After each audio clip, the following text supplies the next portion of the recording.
ಹಾಂ ಹೇಳ್ರಿ.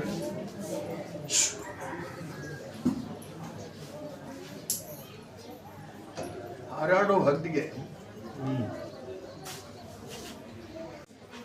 ನೂರು ಭಾಳ ಲಕ್ಷಣ ಆಕತಿ ಕಾಪಾಡ ಅವನು. ಹಾರಾಡೋ ಹದ್ದಿಗೆ ಅಲ್ಲೇನು ತುಸ ಮಂದಿ ಇರ್ತೈತೆ 100-200 ಮಂದಿ ಇರ್ತೈತೆ. ಮೇಲೆ ಮೇಲೆ ಬೆಂಕಿ ಹತ್ತಿ ಬೀಳ್ತೈತಿ. ಅದನ್ನ ಕಾಪಾಡ ಅಂತ ನಾವಂತೇವೆ. ಅದು ಎಂತಲ್ಲೇ ಬಿತ್ತು ಅನ್ನೋದು ಗೊತ್ತೂ ಆಗ್ತದೆ. ಕಾಪಾಡು ನೋಡು ಗುಡ್ಡಿಯ ಕಾಪಾಡಕ್ ಬಂದು ನೀನ ಹೆಂಗ ಬರಾಮತಿ ಉಪಮುಖ್ಯಮಂತ್ರಿ ಅಜಿತ್ ಬೇಸರಕಾರಿ